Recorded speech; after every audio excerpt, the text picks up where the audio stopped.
It was interesting to think, okay, well, if these works naturally change in ways we can't control, what length should we go to kind of keep them as they are?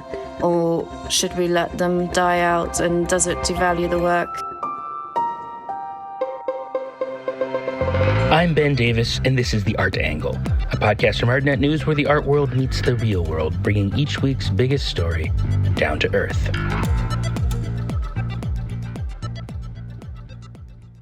Today we're going to be talking about a relatively new and novel career within art, one you might not have thought of because it didn't even really exist until recently, and that is the conservator of new media art. Anyone who has been to a museum recently will know that contemporary art comes in a dizzying array of forms. An artist today is as likely to be working with computer code or cutting together video in Adobe Premiere Pro as they are to be toiling in front of the easel. At least since the 1960s, artists who want to stay relevant have felt the need to explore the latest technology, even as just what counts as the latest technology changes at a faster and faster pace. This churn of experiments with art and technology is now old enough that it has its own history, which is where the field of new media conservation comes in. My colleague Jo Lawson-Tancred recently had a feature looking at the field and talking to a variety of key figures within it. What fascinated me about the subject is how what seem like literally technical questions open onto much bigger debates about what art even is and what it even means to preserve it. You'd think that art from our near past would be easier to grapple with. It is one of the symptoms of the sped-up nature of our times that it might actually pose more challenges than art from the more remote past.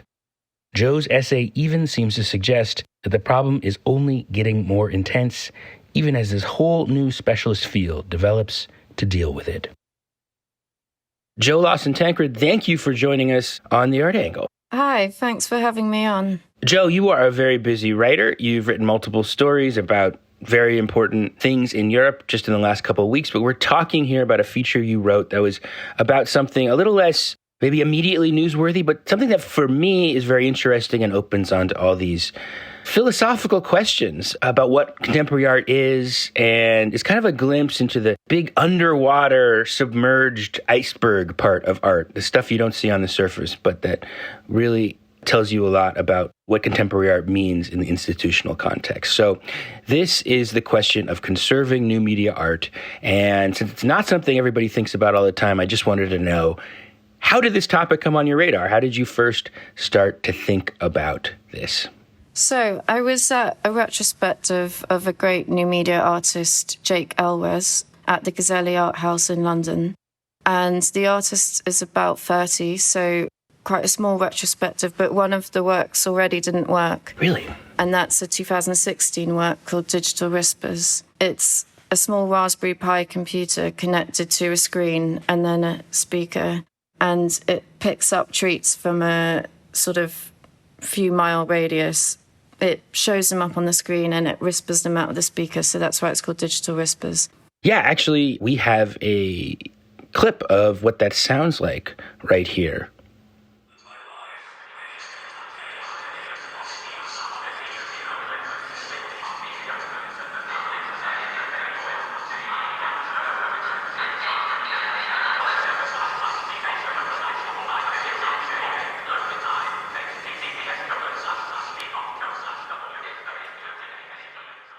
There you can hear how that artwork is supposed to manifest in the galleries. And what called your attention to the fact that it not all was right with it? Well, the work stopped working actually in April this year. Twitter cut off free access to its API. And I believe it also got rid of the function where you could even filter treats by location. So naturally the artwork stopped working and it's sort of been retired by Jake. The cut-off date is now 2016 to 23. And what we're seeing in a way is actually just a document of the artwork that once was. It now plays the recording that we just listened to on a loop. That recording was made in 2019. I guess seeing this document of an artwork, it made me think, okay, well, what other works in this room might expire quite soon? I mean, so much of when we're working with tech, so much of what we're working with doesn't really belong to us, or we're working with a big tech corporation. And as we've seen with Twitter, so much can change so quickly. Yeah, it's fascinating. It's a real new problem. I mean, obviously, Twitter, now X, I guess, is in the news, and so is obviously newsworthy as a subject for art, but at the same time, it's almost like that very topicality, the very fact that it's a very pervasive technology that also the decisions by these huge forces beyond an individual artist's control. The very things that, in a way, someone like Jake Elwes is commenting on are also the things that means that the whole rule set that they're working with or commenting on can change in a heartbeat. It's a new historical problem. Yeah, exactly. And I thought it was interesting to think, okay, well, if these works naturally change in ways we can't control, what length should we go to kind of keep them as they are? Or should we let them die out? And does it devalue the work if that happens? So that was kind of the starting point to do a bit more research. So I think maybe we should even start a step back. We're talking about the conservation of new media art in this relatively new field of new media conservation. But maybe since not everybody has the same vocabulary, let's even just start a step backwards. What even does the term new media art mean? In this sort of field, there's quite a lot of terms bouncing around: digital art, also time-based art. One conservator pointed out to me that these are all kind of a curator or conservative's terms. These aren't really how artists themselves tend to think about their art. Right. But I like new media art as a category because it's such an umbrella term, and it's kind of really saying it's anything that's not a traditional medium. So that extends back from video art and works that were emerging many decades ago to the emerging technologies we see today: VR, immersive art, AI, robotics, internet art. Kind of, to me, it seems like already the openness of the term, like new media that is defined by its newness, its recency, that already suggests some of the problems that you're talking about. That these are, in a way, if you're working with something like painting, that's a very stable technology with a very stable set of concerns. And conservators can learn a certain kind of narrow skill set and more or less be able to deal with the preservation of a wide number of phenomena. But in this field, I mean, correct me if I'm wrong, it's almost like each new artwork requires its own rules from a conservator. It's like a new problem that they think about in a new way. Yeah, completely. Like, I was impressed by basically everyone I spoke to, because the sense that you get of keeping pace with technological change, which is obviously accelerating.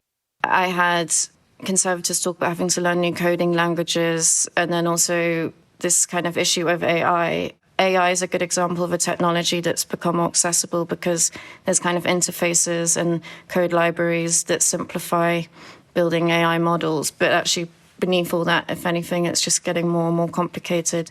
I can see how conservator be expected to keep up with the knowledge of a machine learning engineer. I think it's a big undertaking. Absolutely, yeah. I mean, it's almost by definition, you don't have to just keep up with the latest thing, the new and new media. You have to be kind of an archaeologist of the recent past and understand how things worked at each of these time periods. How old is this field? My impression is it's sort of arisen, as these artworks have been made, but my impression is definitely that it was quite informal, a bit ad hoc at the beginning, and maybe like around the 90s, approaches of best practice kind of began to emerge, because I think internet art is quite an interesting example. A conservative was really trying to press upon me.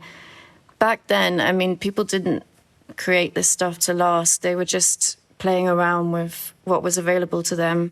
Something might work one day and break the next. So it took a while, I think, culturally for us to see these digital objects as something that we want to save, and then have to build an approach around that, because that really wasn't the kind of starting place that artists or anyone were working with.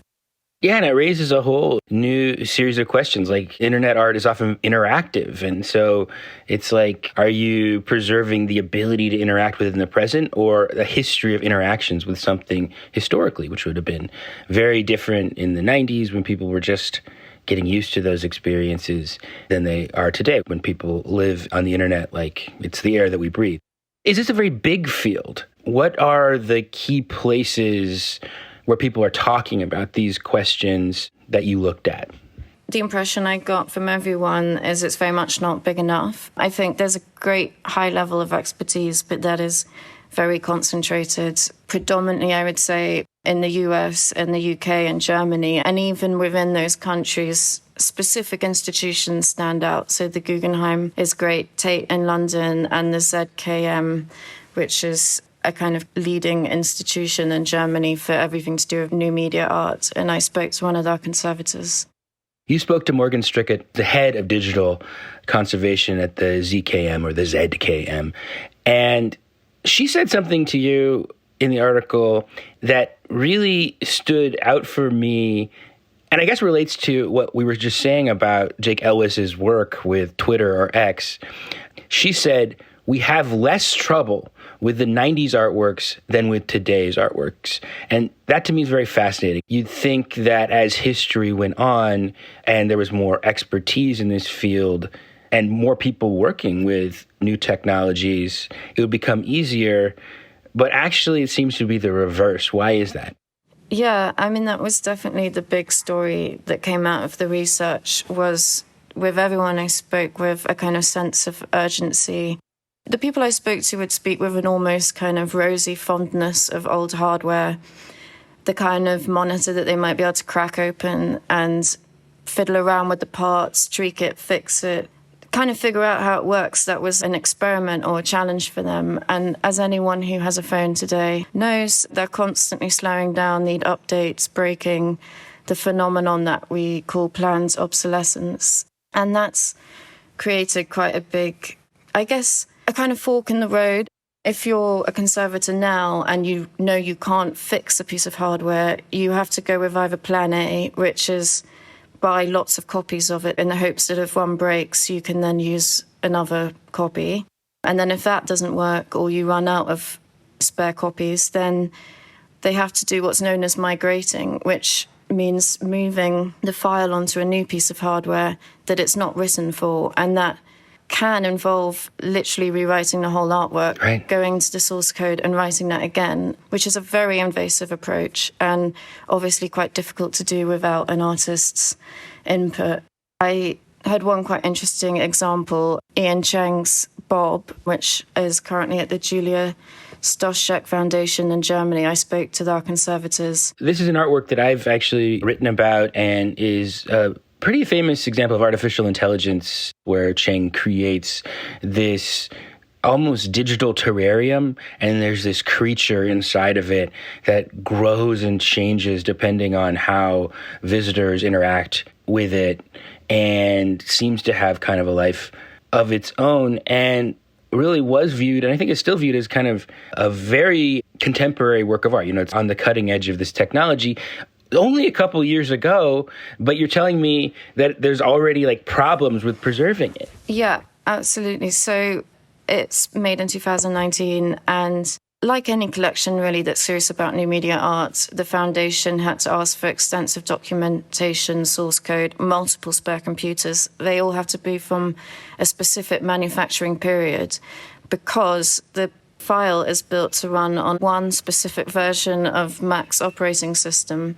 So those computers are frozen in the hopes that they won't update, because if they do update, then the dreaded unwanted Mac update is like the new, scourge of art. Yeah, and one thing that they also told me about how they exhibit the work is that you're supposed to be able to interact with your phone, but the app with which you can do that doesn't actually download now on most people's phones, so they have to leave iPads out in the exhibition space so people can use those. But I think that shows kind of how quickly the way we interact with these works is having to adapt. Right, particularly with artificial intelligence work like this, that's exploring what the idea of the machine as a kind of autonomous entity. I just think it's so fascinating because on the one sense, the artwork is deliberately giving you this sense of the technology as kind of having an independent agency that has this new power, but at the same time, it's extremely fragile and dependent. Just 2 years on, it ends up being more of an allegory of how changeable and fragile some of the creativity that emerges on top of AI can be. I was speaking to one conservator. I mean, with a painting, how it survives is very reflective of how well you look after it. But she was saying, even if you put this technology in storage, it will break down. Technology just will break down over time. So there's really nothing you can kind of do to freeze it. And she also said, which I thought was quite interesting, is that if you think of like a marble bust, the artist that made that wants it to last as long as possible. But these artists are really interested in how emerging technology works. They're interested in hijacking it, testing it, breaking it. These are the kind of ways that a lot of people are making art. And if anything, they're the opposite of thinking of longevity. They're just thinking about really experimenting in this hyper-specific moment. So that's really making a conservative's job harder, because it's not even like the artist is, necessarily always at the outstart thinking this is a digital artwork that needs to last for decades. It's a very experimental practice a lot of the time.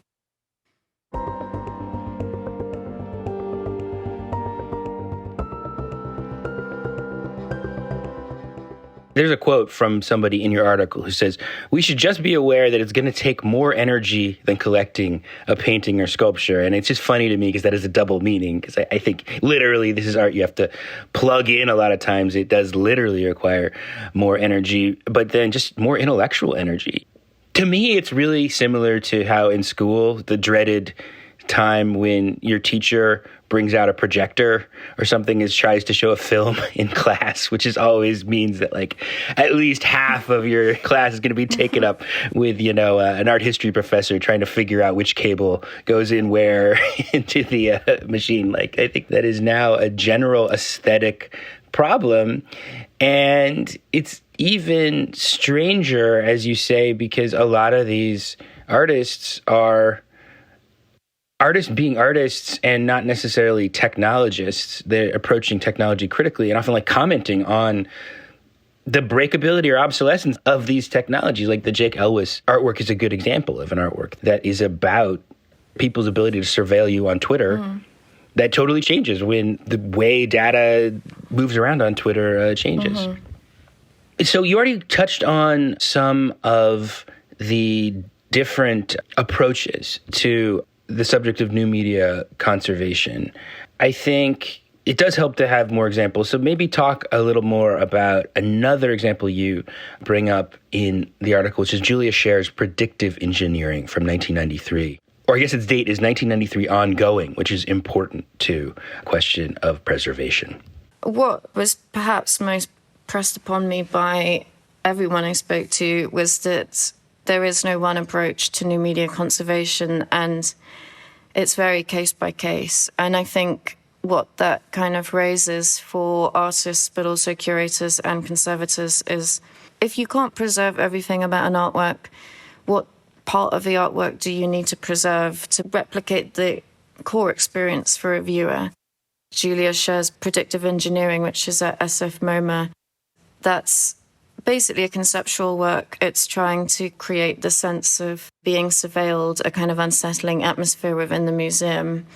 And as you said, it was made in 1993. But if they show it now with a CCTV camera from 1993, that's just going to look like an old artifact. And it's not really going to be scaring anyone. Right. So they kind of re-engineer it every time they exhibit the work. And I imagine that is an easier job for a conservator, but still is very much about identifying what it is that you are conserving. I mean, in that case, hardware is a means to an end, but sometimes it does have a value in and of itself. I think a lot of video art, the size of the monitor, the bulkiness, the way it's stacked, its placement, its presence in the gallery are all part of a sculptural quality that's very important to the work, and also kind of pins it in a time and a place so that we understand the work's context. And some works like that have literally been completely remodernized inside, but that's all hidden and they look exactly the same as they did in the 1990s or even the 80s. Right, you talked to the conservator Cass Fino-Radin about this work by the important video artist Gary Hill called Tall Ships that was shown at Documenta in 1992. It's a video installation, but how that lives is really interesting. That basically had to be completely changed, internally rewired. Everything about it is different, but you wouldn't know it looking at it, which is the goal in that case. Yeah, Fino-Radin says, we went to great lengths to ensure that if you saw it at Documenta in 1992 and you saw it now, you wouldn't know anything had changed at all. Behind the scenes, everything has changed. We migrated the work from playing off 16 Laserdisc players and a kooky old PC. It's incredibly modernized now, which is just a totally different way to think about what art is than what you sometimes normally see at a museum, which is really about the material embodied object.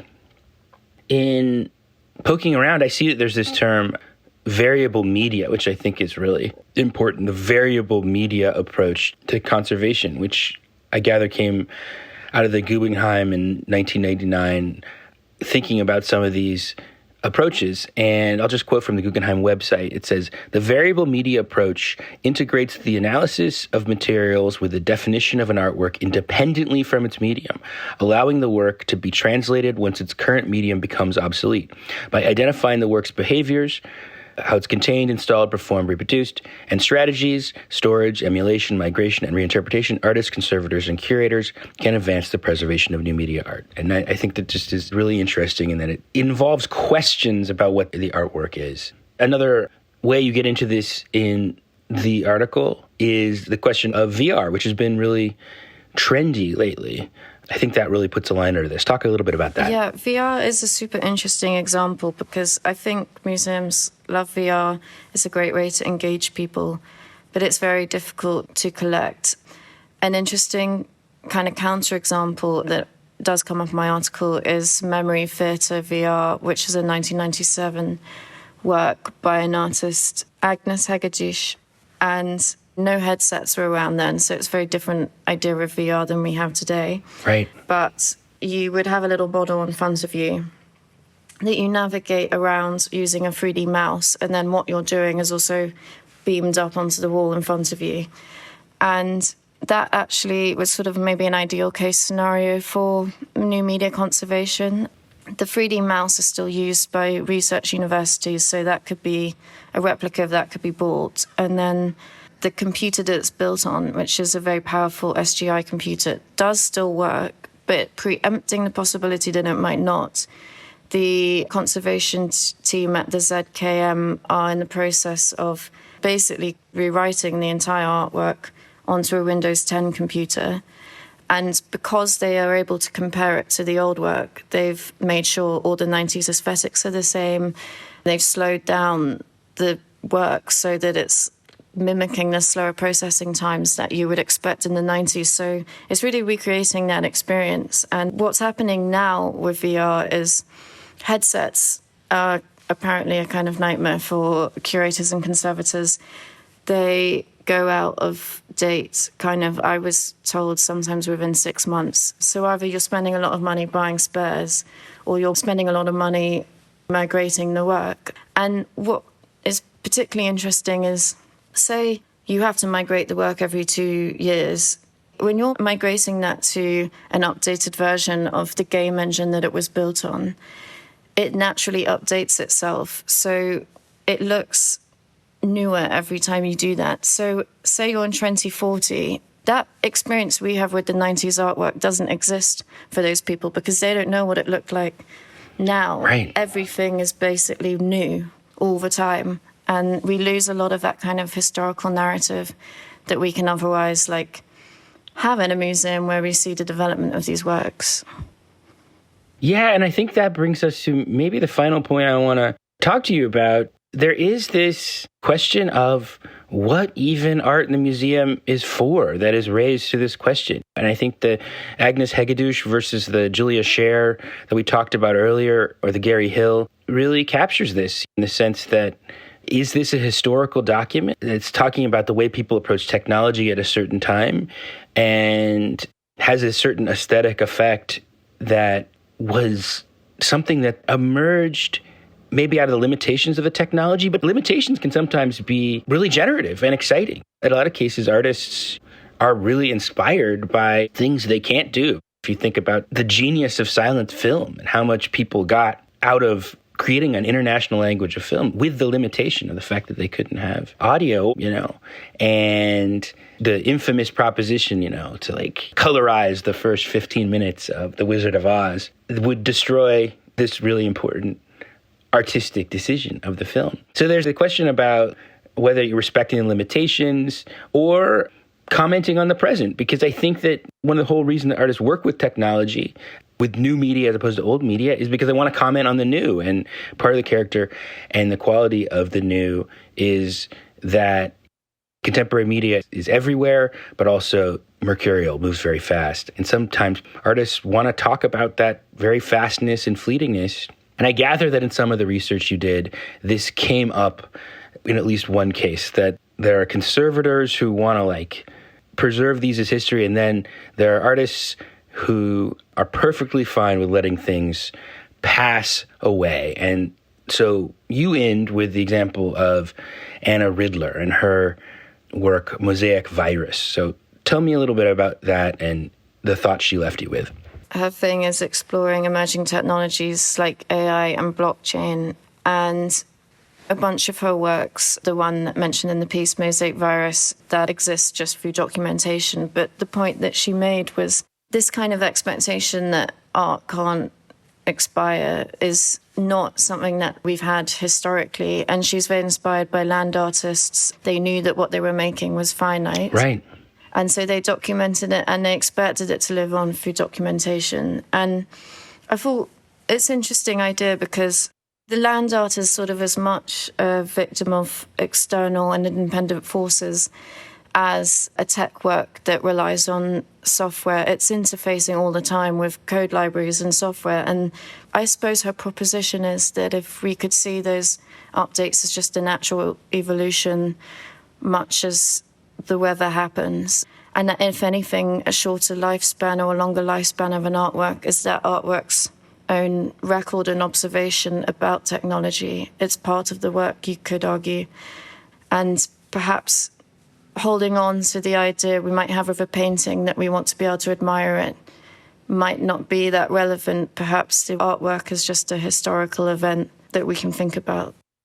Yeah, it's in a way a sort of a beautiful thought. These are a set of problems and contradictions and difficulties that emerge at a time when almost like technology and media has become our nature. She's looking to land artists who are commenting on geological time and the weather. It is almost like people live inside technology like it is nature. Totally. Well, I think this is like a fascinating conversation. We could go on and on, but I think let's leave it there. Thank you so much, Jo, for being here. You've given me a lot to think about with this article and this conversation. Thank you. That's it for this edition of The Art Angle. If you enjoy the show, please be sure to rate or review it wherever you get your shows. It helps people to find us. The Art Angle is produced by Sonia Manalili and Caroline Goldstein. See you next week.